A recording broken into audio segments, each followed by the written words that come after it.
You're listening to the Touchdown Under podcast with Jack, Emilian, Anthony, and Ruth.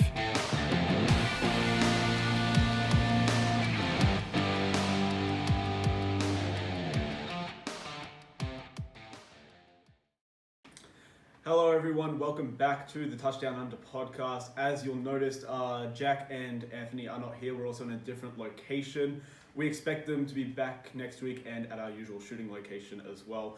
But for today, it is just me and Arif, and we have just finished the 2020 NFL regular season. What a season it was, and what an ending. What do you think, Arif? Yeah, it's been a really amazing season. I'm really glad that, all the games are able to be played because when week one happened, we were like, how long is the NFL season actually going to go for? Yeah. I'm just glad we made it this far. Yeah, there was that scare when the Titans and Steelers game was postponed early on in the season. There were more and more COVID cases in the league arising, but luckily the league managed to keep it under control and we managed to finish out the season, and it is more than likely that we will finish out the postseason as well, so we're very excited for that. So, past week, bit of an aftermath of the regular season. Quite a few head coaches were fired recently. Let's start off with Adam Gase. Long time coming. The Jets finally pulled the trigger, waited until the end of the season. Did they do it too late? Should they have fired him earlier on in the season? It's a good question. I feel like they probably should have, but seeing as though they did manage to win a couple games at the end of the season, I guess it didn't work out too badly for them. I'm just also glad that they were able to fire their defensive coordinator as well. Yeah. They're just going to go into the next season with a lot of fresh faces and hopefully some new players as well. Yeah. Now, before we move on to the next head coach, do you think they stick with Sam Darnold, or do they get Justin Fields or whoever they want as quarterback? It's interesting. I think they probably should go and get someone in the draft, but potentially not start them straight away. Maybe a bit of a tour situation like the Dolphins did this year. Play Darnold until potentially the rookie comes in later on. Yeah, and you never know, a new quarterback may spark a fire in Darnold and force him to compete to keep his job. Another head coach that was fired, Doug Marrone. I feel like this one has been a long time coming. Ever since 2018 season, the Jags have been absolutely just terrible in general. It was insane to see how such a good team in 2017 could fall so quickly. And Doug Marrone, he really just hasn't done much with the team. They never found a quarterback. I think Gardner Minshew just never lived up to that starting role. Mike Glennon obviously never did. But yeah, it's interesting to see who will want to take on the head coaching job at the Jags now that they're supposedly going to draft Trevor Lawrence with the first overall pick. You've got James Robinson there, you've got Chenault, you've got DJ Chark. You've got some good weapons on that offense, and I feel like with a good offensive mind going into that team, the Jags really have something special to build upon. They just need to fix that defense. Yeah, honestly, I reckon out of the two teams, the Jets and the Jaguars, the most appealing team to go to would be the Jaguars, in my opinion. Yeah. They do have some pieces there, as you mentioned, and also some exciting young rookies in Caleb Chase and CJ Henderson to work with. So it looks like a good team that a young coach can potentially go into and flip them on its head. Yep, absolutely. Now, the last of the three coaches to be fired this week, Anthony Lynn, who had a really good stint with the Chargers in 2018 season when they finished 12-4 with Phillip Rivers under center. They made it to the divisional round where they eventually lost to the Patriots. And the Chargers, they just haven't really recovered. They never found that form. Phillip Rivers obviously was very disappointing last season. And Justin Herbert, while he was good, the talent around him was severely lacking, especially on defense. Now, they did get quite a few key injuries at the start of the season, midway and all that, but I really do think that it was time for Anthony Lynn to be taken care of and removed as head coach. Yeah, that's fair enough. I'm not sure though. I feel like it's a bit harsh due to the injuries that they did suffer. That being said, I think they can do better with a new coach. It's just, I feel like it's a bit harsh on Anthony Lynn, but hopefully they get a nice coach that works well with Justin Herbert and they can get back to the playoffs. Absolutely, and it will be interesting to see where Anthony Lynn ends up next season, because I'm sure that one of the teams without a head coach at the moment will definitely want to take him. Definitely. I'm looking at the Texans, I'm looking at the Falcons. They're definitely all possible locations for him.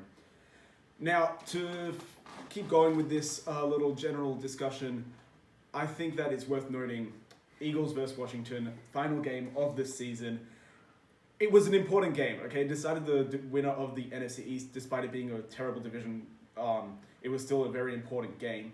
And we saw a very despicable effort from the Eagles, particularly the head coaching staff with Doug Peterson taking out Jalen Hurts.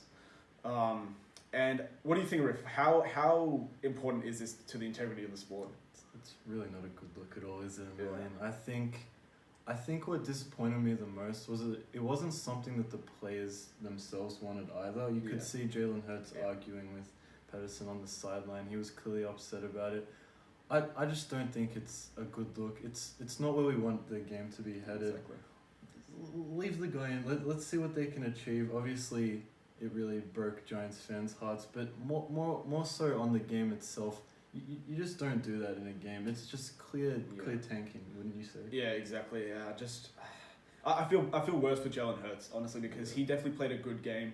He wasn't spectacular or anything, but he was definitely playing at the level he needed to be to win that game. The Eagles were definitely within a shot until he was taken off early in the fourth, and I just think that at this point in the season, I don't care if you're not making the playoffs no matter what. I don't care that you may get a higher position, you may get 3 spots higher if you lose the game. It's still important to keep the integrity of why you're in the league. And I don't know if it was Doug Peterson himself or whether there was someone higher up calling the shots to, withdraw Jalen Hurts and make sure that the Eagles lose that game to get a better draft position and keep the Giants out of the playoffs. But you just can't do that, and I just think it's very unfair to anyone else in the league. Yeah, I agree. Also, in what happened in Week 17, we had quite a few record-breaking rookies. Let's start off with Justin Herbert, who broke the rookie record for most passing touchdowns, which was held by Baker Mayfield up until a few days ago. What do you think of Justin Herbert's season? Well, honestly, it's really unexpected for me. I would have thought that Tyrod Taylor would have been playing to at least the midway point of the season. I know we discussed it in our off-season podcast.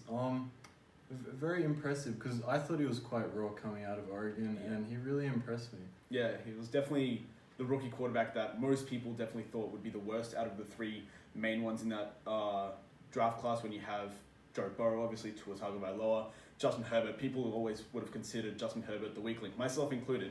So it's really good to see him come out. He stepped in for Tyrod Taylor in Week 2, I believe, in the Chiefs game. And that was really what set off the Chargers' season and Justin Herbert's career so far. Really impressive season, 31 passing touchdowns. Congratulations to Justin Herbert. Another rookie from LSU this time broke the record for most receiving yards in a season. That is none other than Justin Jefferson. He had 1,400 receiving yards. That breaks Randy Moss's rookie record. Congratulations to Justin Jefferson. What a season he's had. That was insane. I knew coming out of the draft he was the most ready-made wide receiver, and it was really interesting to see him go. I think, was it 18th? 18th, I believe, yes. Yeah, it was quite late, mid-late first-round pick, and he just really works well in this scheme. I like how he's working with Thielen. Maybe we would have thought earlier on before the draft, they're going to be really screwed when they don't have Stephon Diggs in this offense, but it's worked out well for them. Yeah, absolutely, and it's not a knock on the other receivers that were taken before him in Henry Ruggs, Jerry Jeudy, and CeeDee Lamb. They've all had great seasons. They've all lived up to their expectations. CeeDee Lamb especially, he's had a really good season as well. Shout out also to Chase Claypool, who's had a very good season. He went on a little later in the draft. Now, let's cap this off. Let's talk about the teams that disappointed us this season. Which were the biggest disappointments for you? This is a tough one. I think I'm going to start in the NFC West. Arizona Cardinals, they really disappointed me in that second half of the season, because in the first half of the season, after they beat the Seahawks when they were, I believe, 6-0, were they 5-0, 6-0, something like that. We thought the Cardinals are the real deal this year. They could potentially win the division, and then to fall off the way they did was quite disappointing. Yeah, Kyler Murray was also playing at an elite level earlier on in the season. Their defense had quite a few things going, and then Chandler Jones went down for the season. That hurt them a lot, quite a bit. Budda Baker had a great year, but that defense as a whole wasn't too great. We saw a few glimpses of Isaiah Simmons here and there. But it is a young team. We're looking forward to seeing what they do next year. DeAndre Hopkins is only going to get more chemistry with the rest of his squad. Larry Fitzgerald, though, he is retiring, I believe. I think he might be. Yeah. I'm not sure. But So don't quote me on that, but if he is, what an incredible career he's had, and we wish him all the best. But the Cardinals team is very young. You've got young running backs. You've got Chase Edmonds, who's a really good running back. I'd say he's pretty good. underrated running back, got Kenyon Drake obviously, and it's a very solid squad to build upon. Cliff Kingsbury is definitely going to enjoy a few more seasons with them over the next few years. For me, another disappointing team was obviously the Patriots. I think that going into the season, we were hyping them up quite a bit. I think a little too much. I definitely didn't expect them to do too well, but I thought they'd be maybe in contention of a wildcard spot near the end of the season, and they got eliminated by the Dolphins a few weeks ago.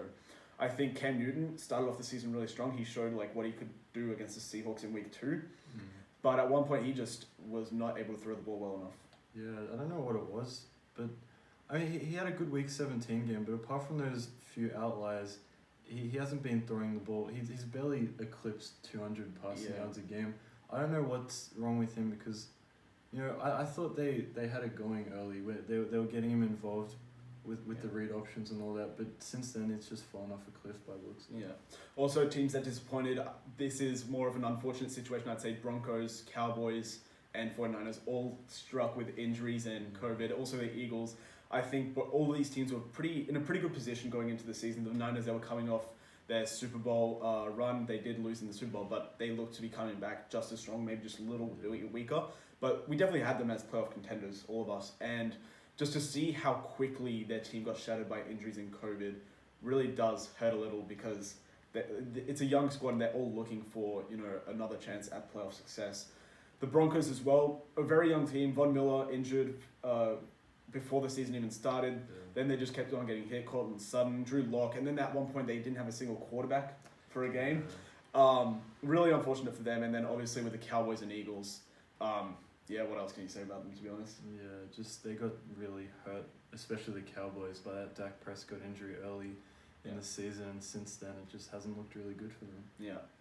Now to flip things around, let's talk about teams that exceeded expectations, and I think we can all safely say they exceeded the most. Washington winning the NFC East. What a surprise! I don't think anyone would have predicted that. What's been the biggest impact in terms of change for this team? I think it's got to be Ron Rivera for me. He's just brought in a culture. That's what his motto is, I guess. He brings a culture to a team. He fixed that. You can almost say he single-handedly fixed that kind of organization. Obviously, there's some issues higher up, but it wasn't looking good for Washington. Even before they played their first game, just really disappointed in their franchise. And then he comes in, changes the locker room culture. I'd also say potentially Alex Smith coming back and just his teammates rallying around him was also a big thing. What about you? What do you think? That was also Terry McLaurin being able to improve on his rookie season and put up another great year. Very helpful to whoever was playing quarterback for the Washington football team throughout the season, because Alex Smith wasn't there early on, but Terry McLaurin kept up his level. Also, Chase Young, for a rookie to be a captain in his first year, that is insane, and he's already getting respect from veterans all around the league, and he's a true leader on that team. Brings a lot of energy, and we talked about this very early on in the season, how he elevated the game of people like Montez Sweat and the rest of that defensive line, and they have become one of the scariest front sevens in the league, and they've definitely earned their place in the playoffs, I believe. Yes. Other teams that exceeded expectations, I gotta say Buffalo Bills. I think that in terms of improvement, Josh Allen has had one of the best years I've seen so far. When you look at his past few seasons, rookie season he was completing 50% of his passes. He had more interceptions than touchdowns. Last year it was decent, but it wasn't still like that franchise quarterback level. This year he's taken to his game to a whole other level. He's played an MVP level for quite a few games. Obviously he had that stint where he was kind of underneath the expectations that were set by his previous games, but he definitely has finished the season really strong. And for the Bills to put up 56 points on the Dolphins, who were fighting for a playoff spot, as well as being one of the best defenses in the league, the best defense in terms of points allowed per game. Scoring 56 on that team is no easy task, and Josh Allen and the Bills, they just absolutely destroyed it, and they are set for a good playoff run, I believe, at the number 2 seed. Yeah, just staying with the Dolphins, I think they're another team that exceeded expectations. We weren't really sure about how all those personnel changes were going to affect the team chemistry and how well they gel together. Maybe thought they'd be around the 6-10 mark, but they completely flipped that. They did really well to get where they are. Unfortunately, they finished 10-6, didn't they, and missed the playoffs. If they're in the NFC, they probably would have made the playoffs. They definitely would have made the playoffs. Yeah, so I guess it's a bit of an unfortunate situation for them for how competitive the AFC was, but they're one team that did a lot better than I thought they would. Yeah, absolutely. All right, now let's get on to the stat leaders of the 2020 NFL regular season. And let's start it off with passing yards. Deshaun Watson, congratulations. He had 4,823 yards. And I say it's quite unexpected considering they took away DeAndre Hopkins from him. Bill O'Brien was fired mid-season. A lot of changes going on around there. And for Deshaun Watson to continue playing at an elite level, I think he's definitely proving himself to be an elite quarterback, as was shown by his contract extension earlier in the year. What do you think? They need to get him some help because he is extremely talented. Yeah. It honestly saddens me to see him in a team like Houston. Yeah. A terrible offensive line, and he's getting sacked constantly, but he's still putting up these numbers. It's just a credit to him, these passing yards, how good he is. Yeah, exactly. And JJ Watt also shares that sentiment. He believes that Deshaun Watson deserves better, and he apologized to Deshaun Watson for the season of the Texans. And JJ Watt, coming from JJ Watt, such a leader on that team, and really wanting better for Deshaun Watson means a lot. We'll see. He's a free agent next year, I believe, and we'll see where he ends up going, whether he re-signs with the Texans or not. We'll see what changes are made. Passing touchdowns, Aaron Rodgers with 48, and what can I say? Absolutely incredible season. 48 passing touchdowns, 5 interceptions. That is absolutely insane. The Packers offense has been on fire. Aaron Rodgers obviously is a big reason for that. What can you say about that? Can't say much more, honestly. It's just, he's honestly copped a lot of hate for how protective he is of the ball. Yeah. Obviously, he doesn't usually throw more than 10 interceptions in a season, so honestly, I think this is just a credit to him. He's playing it safe, but he's still taking risks, but he's just playing it really safe, not doing too much. Like, I think this is, and obviously around him, the support he has really helps as well. So. Exactly, and going into the season, a lot of people were saying, how Packers drafted a quarterback in Jordan Love. They were talking about Aaron Rodgers' replacement. People were thinking the chemistry's not going to be there. Aaron Rodgers is going to be a little bit pissed off with management. But he came into this season, he had the chip on his shoulder. He wanted to prove that he was still one of the best quarterbacks in the league. And right now, he is the best quarterback in the league. Likely MVP. Congratulations to him on an excellent season. In terms of rushing yards, Derrick Henry, 2,027. And Arif, I believe you'd like to say something about that? Yes, I'd like to say that for everyone who thought my prediction earlier in the season for him getting 2,000 rushing yards, you might have thought I was silly, but this guy is the real deal. You don't see a 6'3", 250-pound running back every day in the league, and I think it's just a credit to him, and it's just unbelievable season. I mean, 2,027 rushing yards. The last person to achieve 2,000, I believe, was it Adrian Peterson? It would have been Adrian Peterson in his MVP season, I believe. Quite a while ago. Yeah. And we probably thought in this day's NFL it probably wouldn't be achievable, but because it's becoming more of a passing league. It's really great seeing that sort of old school style of football, just pound the rock, just run up the middle with Derrick Henry, and he has definitely earned his crown as the best running back in the league, I believe. I believe that he could win the MVP if Aaron Rodgers didn't have such a phenomenal season. It's really unfortunate because you don't see it, as Arif said, you don't see a 2,000-yard running back every day, and for the last one to have been crowned the MVP of that respective season, it shows how hard of a task that is. Rushing touchdowns, the same guy, Derrick Henry, the king. Derrick Henry, 17 touchdowns rushing on the season. We've talked about this phenomenal player, phenomenal season, and we look forward to seeing him in the playoffs in a rematch against the Ravens and see how he performs there. In terms of receiving yards, it is the Bills' new weapon, Stephon Diggs. He had 1,535 receiving yards on the season. How great is this for him? Yeah, this is amazing. I mean, I just really wanted to see him on a team where he could be the number one receiver, because obviously when he was on the Vikings, he was behind Thielen, I guess you could say. It was seeing how upset he was getting in the Vikings, and now he's on the Bills. His potential is just, honestly, I don't think we've seen his ceiling, honestly, because 127 receptions as well. It's just amazing. He just works so well with Josh Allen. Yeah. I'm just glad to see them gelling together, because we weren't really sure about it, at the start of the season. Yeah, absolutely. And it's worth noting that Stephon Diggs didn't want to be a part of Vikings because he wasn't getting enough of the ball. And for him to have 127, the highest of his career by a landslide in this season, just shows how committed he is to really being better and wanting to win with the Bills. And just a little side note, Josh Allen really has built tremendous chemistry with his receivers this season. In Stephon Diggs, Cole Beasley, even John Brown. That team is just clicking. That offense is really fun to watch, and it's really great to see such great connections between the quarterback and his receivers. In terms of receiving touchdowns, this one's another monster. It is Davante Adams. He benefits from having the best quarterback in the game, but he is, in my opinion right now, the best receiver in the game. 18 touchdowns on the season. Absolutely phenomenal. What do you think? Yeah, just amazing player. Honestly, ever since the days of the Packers having Jordy Nelson, Randall Cobb, and Davante Adams, just waiting for him to break out. Yeah. Finally, as soon as he's gotten his opportunity, just incredible seasons. Like, I remember a couple of seasons ago, maybe it was last season, he only played 11 or 12 games. Yeah. Still got 997 receiving yards. This guy is legit. He's very dependable.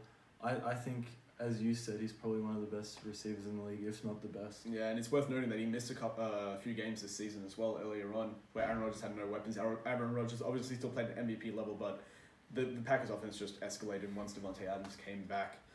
We know how deadly Adams is, as we saw in the divisional round last year against our Seahawks. Yeah. Now on the defensive side of things, league leader in tackles was Zach Cunningham of the Houston Texans. He had 164 tackles on the season. What a year he's had. And I think he's a very underrated player. Like, when people think of best linebackers in the league, they usually go to Bobby Wagner, or maybe if you want outside linebackers like Khalil Mack or Miller, but no one really thinks about Zach Cunningham, and I think he's a really underrated, solid player who makes tackles when it has to be done. And I'd say, next to JJ Watt, he's the best defensive player on that squad. Definitely. I think you're definitely right. He's really underrated. And the thing that's really stood out to me is maybe he doesn't... This was a season that he really stuffed the stat sheet. But in previous seasons, maybe he hasn't had the same amount of tackles. He still brings a lot of energy.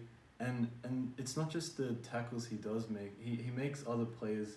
He involves them in the game by the lanes that he stuffs and all of that kind of stuff. So... very impressive season, and congratulations.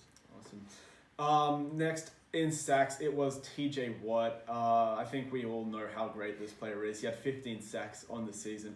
Phenomenal year, and I think it's really cool to see JJ Watt's brother playing at such an elite level, and potentially, I believe he is the front runner for the Defensive Player of the Year award. So it's really great to see that Watt name sort of carry on in the family, and seeing how they play at such a high level. Yeah, it's just insane. Not only did he have those 15 sacks, this is an insane stat. He had 41 quarterback hits in one season. That's like an insane average. Like, when you think about that, it's almost 3 a game. The guy's phenomenal talent. I remember last season he had about 8 forced fumbles. He hasn't been doing as much of that, but as I said with Cunningham, he's creating opportunities for other players as well, such as Bud Dupree.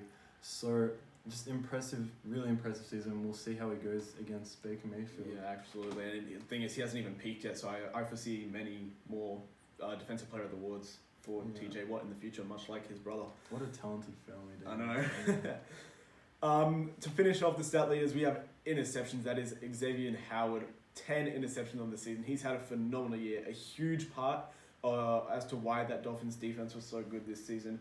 It's really great to see, because their offense was sort of lacking. I don't think that the weapons were quite there. Yeah, Tua was on and off, as was Ryan Fitzpatrick. And that defense had to carry. And it was a big part of that was Xavier Howard, who definitely stepped up to play this season. Yeah. In previous seasons, he hasn't got as much recognition as he deserves, but people are going to see he's the real deal now. I don't know what more he can do other than get those 10 interceptions. So... incredible talent, and I hope that we see more of that next season. Do you think there's a chance that he wins Defensive Player of the Year? I think he should definitely be one of the candidates, and honestly, I would say so. Yeah. I think he really deserves it. Whether they look at someone like TJ Watt instead, as we mentioned before, is up to them. But I think he's my Defensive Player of the Year. Absolutely, I think both are very deserving of it. And it was interesting to note that going into the season, we thought Byron Jones would be the X-Factor cornerback going into the season, but Xavier Howard really has exceeded our expectations. We couldn't be happier for him. So congratulations.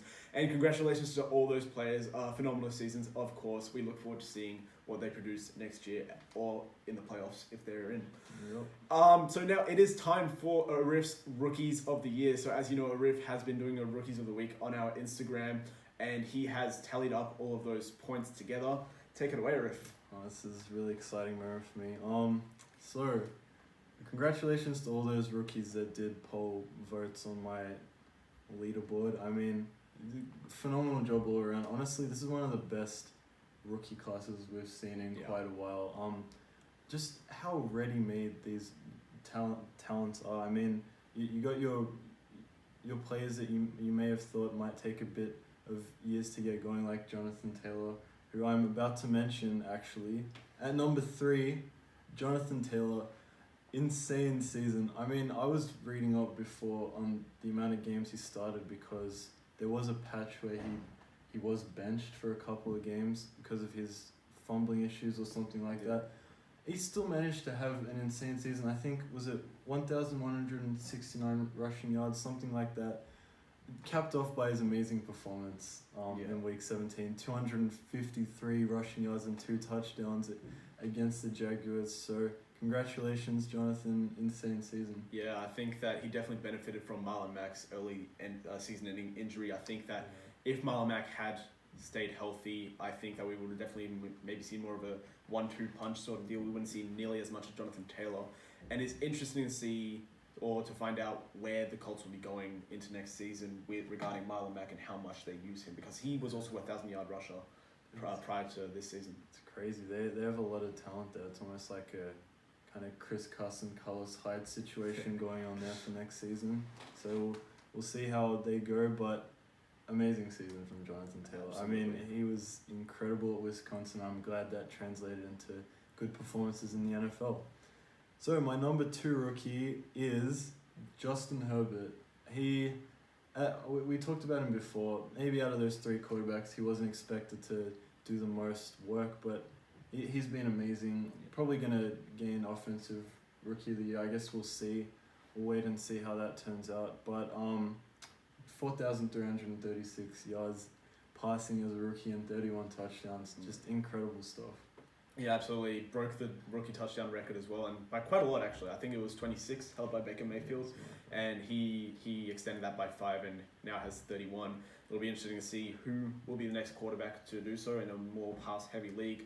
But yeah, as you said, lowest expectations of Justin Herbert going into the season. People definitely held Joe Burrow and Tua Tagovailoa in high regard, and Justin Herbert was definitely thrown to the wolves. I say Joe Burrow, he knew what was expected of him going into the season. He knew he'd be the starter. He knew what situation he'd be in. But for Justin Herbert to be told 2 minutes before kickoff that he'd be the starter, and for him to play so well from the start and really sort of elevate his game as the season goes on, really impressive stuff and very deserving of being number 2 on the list. Yep. And now it's time you've all been waiting for. My number 1 rookie, my rookie of the year is none other than Justin Jefferson, rookie wide receiver for the Vikings from LSU. Incredible season. 88 receptions on 125 targets for 1,400 yards. 7 touchdowns. Insane. That's a really impressive stat for a rookie, by the way.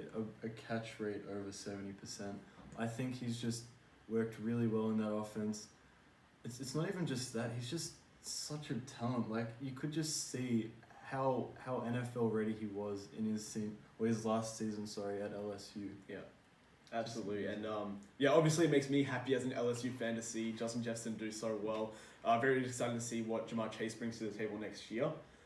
Depending where he goes, I think that he could also have a phenomenal year next year. But Justin Jefferson, it's exactly what the Vikings needed with Stephon Diggs' departure. They really need another weapon.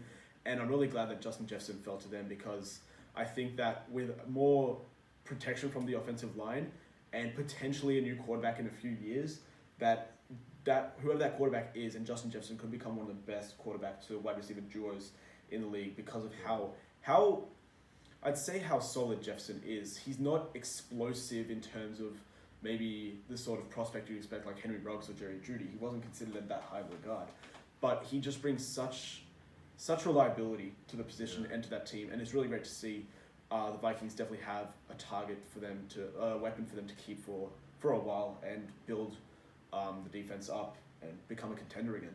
Exactly. So, congratulations to all those rookies, and honestly, all the rookies. It's been a really tough season, I'm sure, for all of you guys. I think it's really impressive that how the teams have really worked with their rosters and made this season happen, because as we mentioned before, we didn't really think it would get this far. So really looking forward to next season's rookies as well. But that's Rift's Rising Rookies done for the season. Absolutely. And just before we move on, just as you mentioned, of how incredible it is for these rookies to play so well. As you said, one of the best rookie classes we've ever had, and they had no preseason.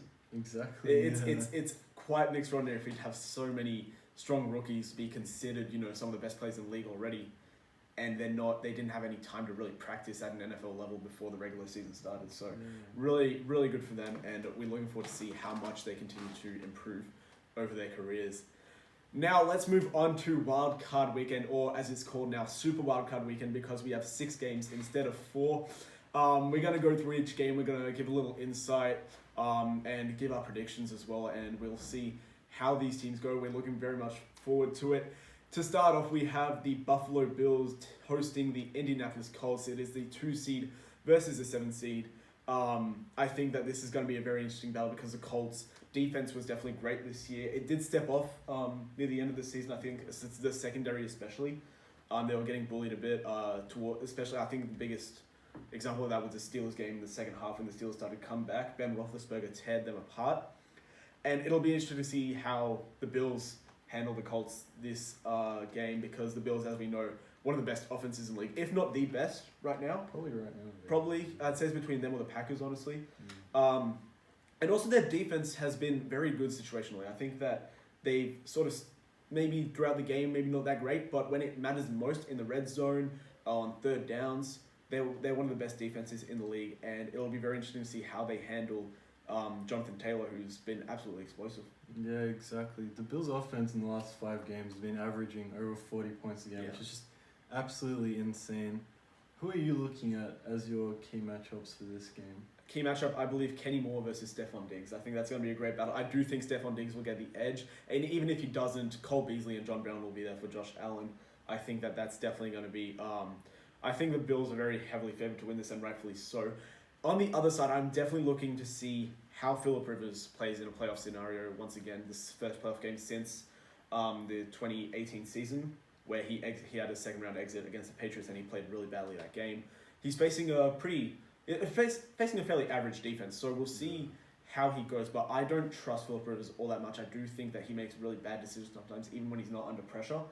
And I do think that's going to be the downfall of the Colts. Yeah, I think honestly, on the offensive side for the Colts, they're going to have to rely heavily on Jonathan Taylor in this one and their running game. I think the Bills have a bit of concern, like have a bit of stuff to worry about with this kid, because he's coming off one of the best rushing games, like not only obviously of his career, but of all time. I think it's one of the top 10. I think it was 9th all time rushing game with 253 yards. So honestly, no real defense can be ready for this kind of guy. I think that he's their key, because like you said, I don't really trust Rivers in the playoffs either. So I think it's going to come down to that rushing attack. Yeah, it's worth noting the Bills, they give up an average of 120 rushing yards per game, but it is incredibly hard to back up a performance like that and replicate similar. No, maybe not similar, but it will be hard, I think, for Jonathan Taylor to get 100 yards in this game, just because he's coming off such a great game and he might be feeling a little overwhelmed going into this one.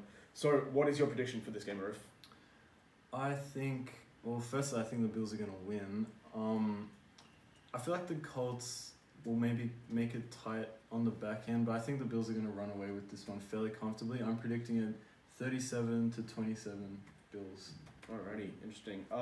For me, I'm also going with the Bills. I definitely think they're going to win this one, and I think they'll score 35. I don't think the Colts are going to score that many. I'm going 35-17. I do not see the Colts scoring many points because of Phillip Rivers. I do not think that he's at a high enough level at his age. I don't think he's going to play much more football, to be honest, at this point. Fair enough.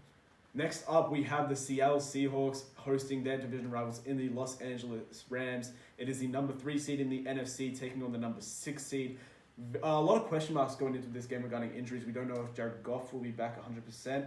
Obviously, the Seahawks have some injuries in Jamal Adams. We don't know for sure if he's playing. I think we expect him to play because this means a lot to him. He definitely is so excited about being in the playoffs coming from a losing team in the Jets. But very interesting game. They've shared victories over the regular season. The Rams got the first one in LA pretty convincingly, and the Seahawks got their revenge in Week 16 against Rams at home, and they also won pretty convincingly. Their defense really carried that game. What are the key things to look out for in this matchup? Honestly, something that you mentioned before I think is really key. How healthy Jared Goff is with that thumb, because you saw how uncomfortable he was after he did break it against the Seahawks.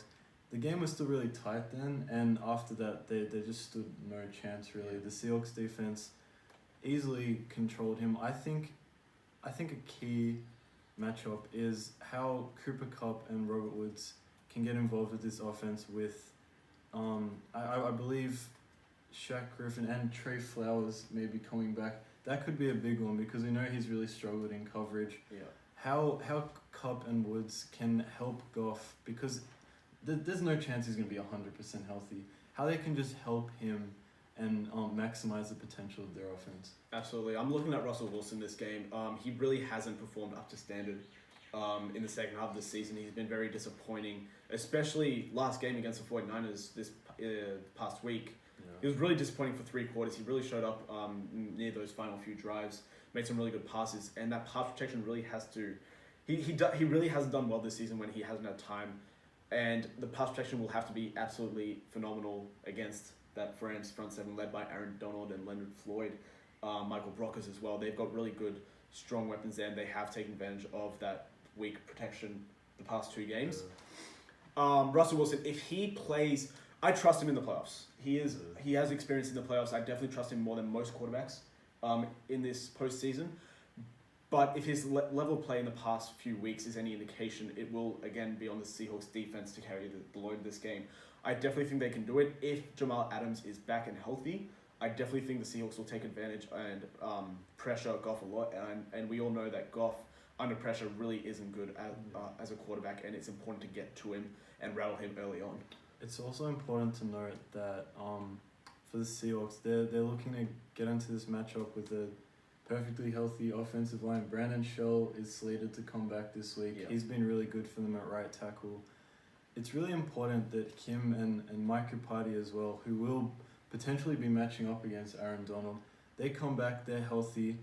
Hopefully they can give Russell Wilson more time than they did last time. Obviously, it's going to be really difficult for them to hold off that Rams front seven for the whole game, because I'd say, honestly, they're possibly the best in the NFC, maybe, if not the NFL. So they need to get those guys back healthy, which they should. Obviously, also on the flip side, as you mentioned, Adams, but also Jarran Reed. He's also a big fella that gets a lot of energy going up on their defensive line. So hopefully they can get those guys healthy, and we'll see how they go. Yeah. Also important to note the run game for the Seahawks and the Rams will both be crucial to this game, I believe.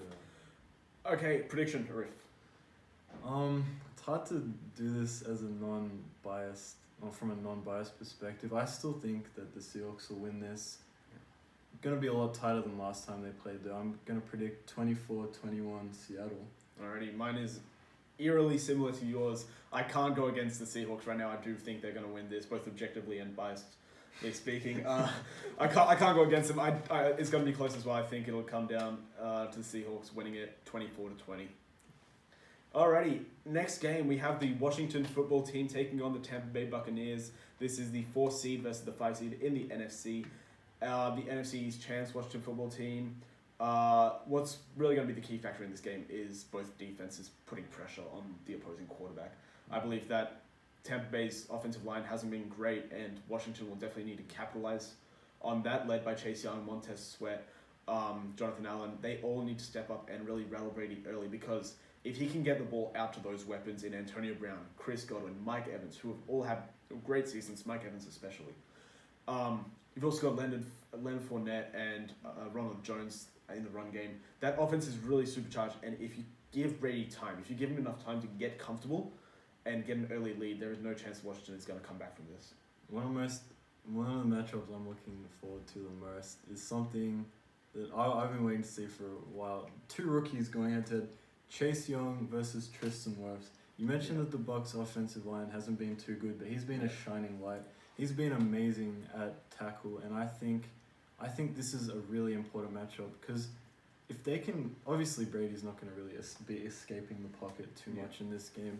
So if they can keep him in the pocket, if Chase Young can have a good game and obviously help out the others such as Deron Payne and Montez Sweat, Jonathan Allen, we could see a sack fest in this game, honestly. Yeah, I think it's going to be a very good battle, and you never know, you could see an upset in Washington taking this one.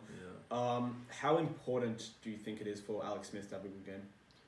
I think it's crucial for this Washington team to get going. You can only score so many defensive touchdowns. Yeah. We saw in the Washington game against the Niners early in the season, they managed to win that game without scoring an offensive touchdown. Yeah. They scored 2 defensive touchdowns. That's not going to cut it in the playoffs. They need to get this offense going, and we know that Tampa Bay has easily, in the last few years, the best rush defense in the league. I don't think Antonio Gibson will be able to get going to his full potential. So it is key that Alex Smith finds McLaurin. He finds these guys, Logan Thomas, security blanket. He needs to find these kind of guys to get that offense going. Yeah, J.D. McKissick also needs to step up. He's dropped quite a few passes and been responsible for a few turnovers recently. And in the flats, obviously he's a former Seahawk, but it's really important for him to also get his act together because this game, the offense cannot afford any mistakes. Prediction or if?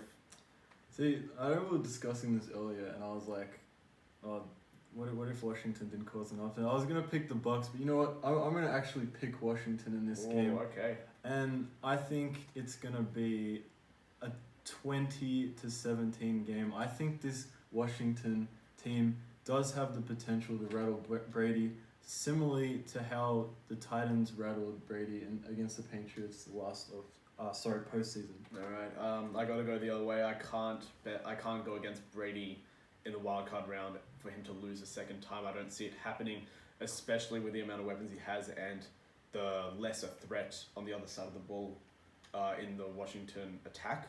So I'm gonna go with the Buccaneers, 27-10. I don't think they'll struggle too much in this game. Alrighty. Next we have the Tennessee Titans versus the Baltimore Ravens in Nashville. I think this is going to be a very exciting match for a lot of people. This is a rematch of the AFC divisional round game last year where the Titans pulled off a huge upset and dismantled the Ravens. What are you looking for this game? Do we see a similar result? What are you thinking? Well, I think it's pretty obvious what the main event is right here. Derrick Henry versus that Ravens defense. Honestly, I think he's going to be incredibly hyped up this game. I think he's going to live up to the expectations. I reckon they'll get him going. It's honestly really key because you see what Derrick Henry getting these like a lot of rushing yards and finding a lot of gaps. You can see what it does to the rest of the offense. Yeah. It opens up the play action game, especially with AJ Brown and Corey Davis as well. I think that it really opens up a lot of options if they can get him going. And I think that's key early.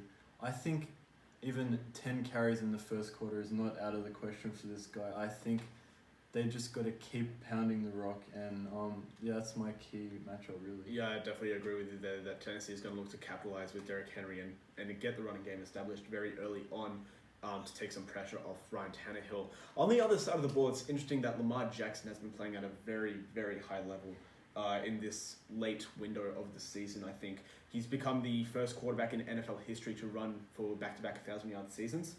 Congratulations to him. That's an incredible feat. And we're looking to see how much of the running game are they going to rely on, do you think? I think that it's quite important because they don't really have they still don't have the weapons. I mean, Marquise Brown and Mark Andrews have been good but not consistent. Yeah. They don't have the kind of they don't have an AJ Brown on their team, honestly. So yeah. I think it's key. I think J.K. Dobbins, who had a 160-yard game last week, I think it's very important that they get him going. Obviously, getting the power game going with Gus Edwards as well, and Yeah. maybe that'll open up play action opportunities for people like Hollywood. Yeah, So we'll see. it's also good to know for the Titans that their pass rush and their pass defense is quite abysmal, Yeah. and it's lucky for them that they're facing a team that doesn't rely on their passing game too much. So if the Ravens do pass, there's a chance that the Titans do manage to stop it and then force the Ravens to rely on their run game, which you never know what can happen with that very, very unique scheme. Yeah. Prediction. So I think it's going to be a 27-24 victory for the Titans. I believe the matchup earlier this season went to overtime. Yep. And Derrick Henry. That was an amazing run. But that game was it 30-24, I think. So yeah, I'm going for a 27-24 Titans victory. I believe that this game will be like it'll solely be the two rush games pitting against each other. Alrighty, interesting. I'm going to go a different route. I think the Ravens will get their revenge and Lamar Jackson will get his first playoff win in a Baltimore victory. I believe they'll win it 30-21 and they advance to the divisional round, in my opinion. Next up, the second last game of the Wildcard weekend, we have the New Orleans Saints taking on the Chicago Bears. New Orleans Saints, number 2 seed. They believe they finished 13-3, I believe, or 12-4. They finished 12-4. Congratulations to them on getting number 2 seed. They secure home game at least for 2 games. Yep. They take on the Bears, who snagged the 7th seed in a very unexpected turnaround on their season. They won quite a few in a row to put themselves in the playoff race, and the Cardinals did lose games, and Bears had the tiebreaker over them. So the Bears come in at 8-8. What do you think happens this game? Well, first I'd just real quick like to mention, I was scoffed at earlier in the season when I said the Bears would actually be making the playoffs and their window isn't closed. I'd just like to make that very clear that I did predict the Bears to make the playoffs here. I think... Did you? I did. I believe that was earlier Jack. in the season. No, he actually gave up on his own team and he said that they wouldn't be making the playoffs. So Jack, if you're watching, go Bears. Unfortunately, I think that this is going to really have to rely on the Bears defense stopping that high-powered Saints offense, especially Alvin Kamara. I don't think on the flip side, I don't think the Bears are really going to do much on offense. I think it's all about stopping Kamara. I'm not sure about this. Is Michael Thomas going to be playing in the first game? I'm not sure. I can't. I believe he's on injured reserve right now. I don't think they've activated him yet, but we'll see. I think they just got to stop Kamara first and foremost because he just reaches another level in the playoffs. Alright. Yeah, honestly, for me, this isn't going to be even close. I think the Bears, while they did manage to turn their season around, they've been playing pretty well. I think it just goes to show how they got dismantled by the Packers, that really they benefited from beating weak teams. They went on a 3-game winning streak after losing 6 in a row. When they were 5-6, they went on a 3-game winning streak or something like that, I believe. They beat on the Texans, the Jaguars, and the Vikings. That's not overly impressive. They're all extremely weak defenses, so it obviously makes sense for their average offense to really play well in those situations. They're taking on an incredible defense in the Saints, one of the best rushing defenses in the league. So David Montgomery, who is a top 5 rusher in the league right now, he did finish the season with 1,000 yards at least, but I don't see it doing much. I think the play calling on the Bears is still quite so. I don't trust Trubisky at all as a quarterback. I don't trust their offense much at all, especially against the Saints defense. Plus, they're in the dome. I think the Saints benefit from that in every single aspect, even without the fans there. Drew Brees still has some energy left, and since this game is being played on Monday for us, Sunday in the US, Kamara is available to play because he will be taken off the COVID list. Yeah. So, unfortunate for Bears fans, I know Jack was definitely hoping for the game to be played the one day earlier so that Kamara wouldn't be available. But even if he wasn't, I definitely think the Saints would take this. I don't see it being close at all. What is the key matchup, do you think, in terms of player on player? I'm going to go with a unique one here. I think Allen Robinson versus Marshawn Lattimore. And the reason I say this is because we saw what happened last week when they matched up against good corners. Jair Alexander, he's been playing phenomenal football this season. Yeah. I don't think Allen Robinson got a reception until the second half potentially. Yeah. It was quite late. It may have been late second quarter. He was proved like completely irrelevant in that game. And the fact that the Saints have such a prolific defensive line, obviously Cam Jordan, but on the other side, Trey Hendrickson, who's been a nice little surprise for them. I think if they pressured Trubisky and he's forced to get it out early, I don't think Robinson really is given the opportunities that he would be given against a weaker secondary. So I think that's the key matchup. And if they can't get that going, then there's really no hope for that Bears offense. Yeah, absolutely. I'm more looking at on the other side of the ball. I'm looking at how the Saints receivers go against that Bears secondary, because we saw that the Bears secondary last game against the Packers, they got exposed on a few deep balls every now and then. There was Marquez Valdez-Scantling. He dropped a sitter that would have been an easy touchdown. I can definitely see the same sort of thing happening to this Bears this time around. I think the Saints receiving game is not a joke. I think it's still quite serious even without Michael Thomas there.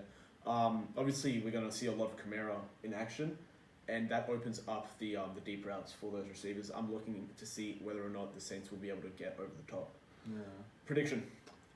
I think it's not really going to be close either. I think the Saints will win this one 31-14. I think, honestly, one unexpected play that I think is going to go ham in this game is Jared Cook.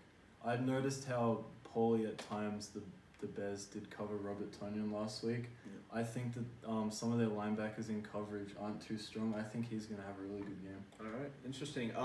Mine's pretty much the same as yours. Just add 3 points to each team. I've got the Saints winning 34-17 in a pretty easy route. That'll set up a game against the Seahawks in the divisional round, which would be very interesting. Alrighty, for the last game of Super Wildcard Weekend, we've got a division rivalry, one that was just played recently. It is the number 3 Pittsburgh Steelers, who will have a returning Ben Roethlisberger playing against the number 6 Cleveland Browns, who have had their first playoff berth in 18 years since 2002. That is quite a long year. That's just younger than us. Yeah. That's quite a good feat for the Browns. Very happy for the players, anyone associated with that team, and especially the fans who've been waiting that long. So, what are you looking for this matchup? I'm going to kick it off. I definitely think it's going to be all about that Browns running attack. Yeah. I think that relieving pressure off Baker Mayfield is the key in his first ever playoff game. I think that the Steelers' pass rush is exceptional, and it will be looking to hunt down Baker Mayfield whenever he's in the pocket looking to throw.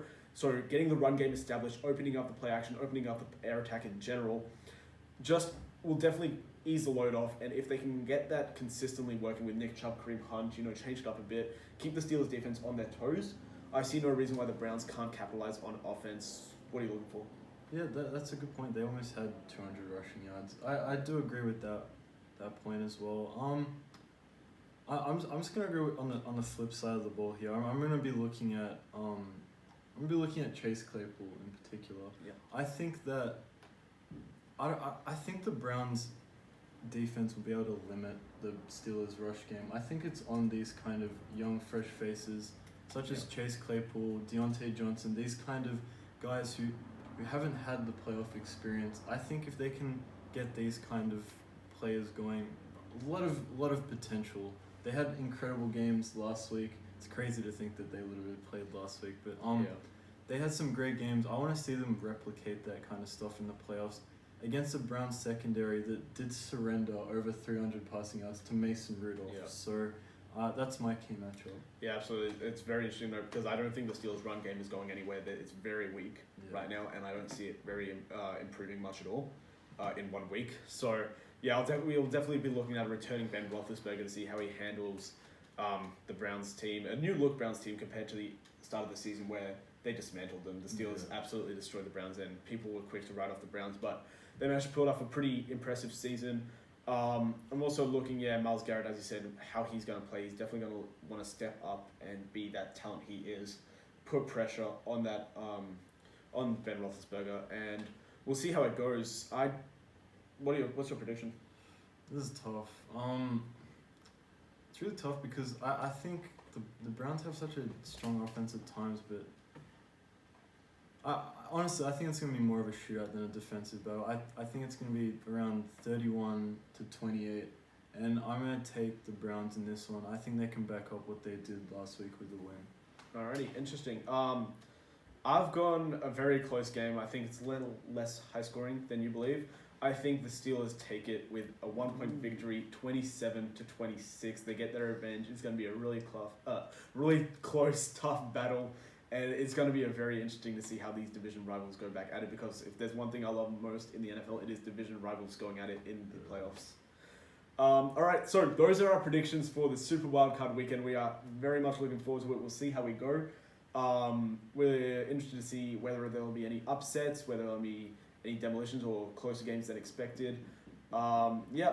Now, to cap off the episode, we are going to have our full playoff predictions. So we're going to get that out of the way before the playoffs start, so that we can look back and nothing affects our picks. So, Arif, do you want to kick it off? I will indeed kick it off. So, in the wild card round, obviously, I had the Bills, the Seahawks, and Washington also going through. Let me do this in NFC order. That would probably be a better idea. Seahawks, Washington, and the Saints going through in the first week. And then out of those teams, I had, so obviously the Saints would be playing the Seahawks. I had the Seahawks going through. I feel like they could pull that off. And out of the football team and the Packers, who they'd be playing easily, I reckon that'd be a blowout. I reckon the Packers would win that quite easily.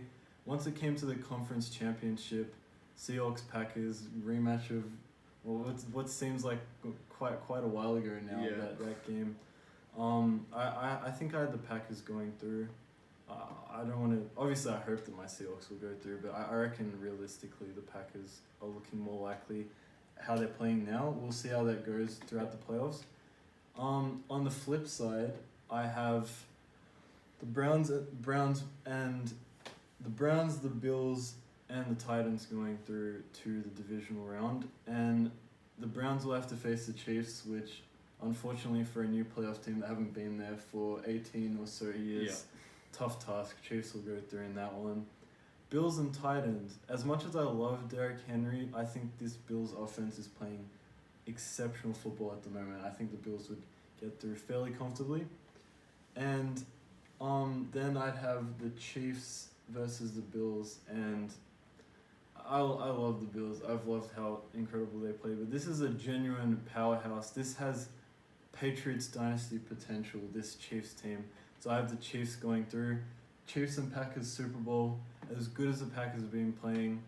Chiefs for me, they win back-to-back Super Bowls, potentially even more considering how many of those key players are on long-term contracts. So hopefully, we'll see how it goes, but I think the Chiefs are going to. So there you have Arif's prediction for the 2020 to 2021 playoffs. He has the Chiefs taking down the Packers in Super Bowl 55 and winning back-to-back championships. As for me, NFC wildcard round, Bears-Saints. I believe the Saints win that one quite easily. They move on to the divisional round and secure another home game. The Seahawks taking on the Rams at home. I believe the Seahawks take that one. As I said before, I think they're primed for a good playoff run this year. That'll set up a game against the Saints in the Superdome in the divisional round. The Buccaneers taking on the football team in Washington. I believe the Buccaneers, as I said, take care of business pretty easily. That would advance into the divisional round and set up a divisional rematch against the Packers, and which we saw them dismantle Aaron Rodgers and that Packers team completely. Saints-Seahawks in the divisional round. I believe the Seahawks win this one. I think that they're really primed for a good run, as I said. I definitely think that Russell Wilson has a knack for just making games close, and that's exactly what you need in the playoffs. We saw last year how early the Seahawks were being dominated by the Packers in the divisional round, but Russell Wilson and the defense also managed to step up and sort of get back into the game and come down to the final two drives. So I definitely think in this situation, Breeze is not going to be able to get it done, and we know the Saints definitely have a knack for losing in the playoffs in big moments. So I believe the Seahawks advance there. Buccaneers versus Packers at Lambeau Field. That is a very tough one. And as good as the Packers have been, I do think they'll get upset here. I think the number one seed in the NFC is going to get knocked out in the divisional round. I think the Buccaneers take this. I think that defense is incredible. They match up so well against the Packers. I think Brady, in the playoffs, he's definitely a threat. And with all those weapons, I think it'll be very hard for the Packers to really contain all those weapons in Antonio Brown, Chris Godwin, Mike Evans, not to mention Len Fournette and Ronald Jones running really well over the season, and the Packers not doing too well against the run at all. So I think the Buccaneers upset the Packers. I don't think 1 week's rest is going to help the Packers advance. So the Seahawks versus the Buccaneers in the NFC Championship, and I cannot go against the Seahawks here. I think that this is going to be a great matchup. I know anyone will think I'm biased. Obviously I am, but it's really hard not to pick them in this matchup. I definitely think if they were taking on the Packers at Lambeau, I would maybe have to swing towards the Packers just because we know how much the Seahawks struggle in that stadium. But against the Buccaneers, I think that it matches up really well. Both teams have phenomenal run defenses. I think that we'd see definitely a shootout battle in the air between Brady and Russell Wilson, which is I think a lot of people would want to see. Another rematch between those two. Regarding both defenses, obviously the Seahawks, over the season you may think that they're a bad defense, but in that second half of the season, once they got Jamal Adams and Carlos Dunlap back, they've been one of the best defenses in the league. Yeah. Without a doubt, they've held their opponents to so little points the past few weeks. And I definitely think they'd be capable of stopping the Bucs every now and then, forcing them to score under 30 points. I think that's a definite possibility in this matchup. I have the Seahawks winning that one and advancing to Super Bowl 55. Now, in the AFC, the Ravens taking on the Titans in Tennessee. As I said before, I believe the Ravens get their revenge in this game, move on to the divisional round. With the Colts and the Bills, as I said before, I think the Bills take care of business. I don't think it'll be overly difficult just because they're on fire right now. It's very tough to beat a team like that. Mm-hmm. The Browns taking on the Steelers. I think the Steelers win this one. They get their revenge. I think that Ben Roethlisberger is going to come back big and he's going to be ready to take on the Browns. So in the divisional round, that would mean we would have the Chiefs taking on the Ravens at Arrowhead Stadium, and of course I'm going to go with the Chiefs. I think that the Week 3 matchup earlier this season is very... I see similar results happening. I don't think that the Ravens would be able to do much against the Chiefs.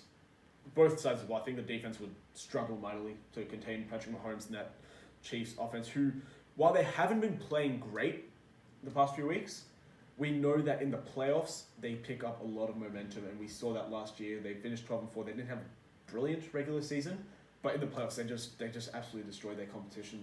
Their entire run was based off just massive comebacks, and they just managed to win games pretty easily. I see that happening with the Ravens. In the other game in the divisional round, you've got the Bills taking on the Steelers in a rematch from their game on Sunday Night Football, I believe. Earlier this season. I have the Bills winning this one again at Bill Stadium. I think that, again, that offense is absolutely incredible, and they're even better now than they were when these teams last met, and I don't think the Steelers are as good, to be honest. I think that they've regressed significantly. They've hit a bump on the road, and I don't see them getting back to an elite level where they are able to take out the top contenders. So Bills advance in that one. The Chiefs versus the Bills in the AFC Championship, and this is not going to be a repeat of last game. It's going to be much more entertaining. It's going to be much closer. It's going to be a shootout. I don't see the Chiefs relying too much on the run this game as they did in their previous game where they ran for so many yards and controlled the clock. I don't think the Bills are going to let that happen. I think Josh Allen is going to take control early on. This is going to be a shootout. This is going to be both teams scoring over 35 points. This is going to be a close game. I have an upset alert. I think the Bills are Super Bowl bound. They are going to beat the Chiefs in the AFC Championship. The Chiefs will not be going back to the Super Bowl. But that's not to say that Riff isn't wrong in this being a potential dynasty. I definitely think that the Chiefs are primed for long-term success. Patrick Mahomes, Travis Kelce, Tyreek Hill, Chris Jones, Tyrann Mathieu, these guys are all locked into long-term contracts, and that team is always going to be a threat, no matter, as long as Patrick Mahomes is there, and it's going to be even more of a threat when those players are there. So, Chiefs, this is not your year, in my opinion. Next year, you'll come back, you'll be just as strong, and you'll be just as much of a threat. The Bills advance to the Super Bowl 55 to take on the Seahawks. This is a dream matchup for me because I am a big fan of Josh Allen and the Bills. I really love what Sean McDermott has done with this team. I love watching their offense play. I think it's one of the most exciting offenses to watch. Josh Allen, he's a really unique player, being such a big build for a quarterback, but being able to run so well and have so much accuracy with that arm is really dangerous. The Seahawks, obviously, I think that by this point, their offense would have picked up the slack and be in good form. Maybe not the form we've seen earlier on this season, but definitely still pretty good form, more than capable to take on any opponent right now. The defense as well, I think it would have a tough time taking on Josh Allen and the Bills, but I definitely think it would fare a lot better than they did in the compared to their first game when they met earlier on in the season, the Bills absolutely dominated that matchup. It wasn't close. It's really hard for me to pick a winner here because it's obvious that I'm biased. It's hard to be objective. I see both teams being able to beat the other. But I cannot go against the Seahawks in the Super Bowl. Russell Wilson is experienced. He knows what he's doing. Pete Carroll knows what he's doing. Sean McDermott just needs a bit more time, I think. Same with Josh Allen. Stephon Diggs. It's just a pretty young team. And I think that the Seahawks go all the way. They are Super Bowl 55 champions. They win their second Super Bowl in franchise history. They get rid of the ghosts haunting them from Super Bowl 49. And the Seahawks win the Lombardi once again. That'd be amazing to see. It would be amazing to see. I hope I'm not wrong. Anyways, that'll do it for this episode. We've recapped the season. We've talked about some of the best players this season. We've gave our predictions for the Super Bowl Wildcard weekend as well as our full predictions. We look forward to seeing you guys next time. Hopefully we'll have Jack and Anthony back again, spark up some more new perspectives and recap Wildcard weekend. Thank you guys for listening. Be sure to follow us on Instagram at TouchDownUnder. We're also on YouTube at TouchDownUnder. Twitter as well at TouchDownUnder. Please enjoy. We have so many more episodes for you guys to watch. If this is your first time watching, we've done the entire season. We have a lot of preseason content as well. Keep up with our Instagram. We've got a lot of content to show you guys. Thank you guys for listening. We will see you next time.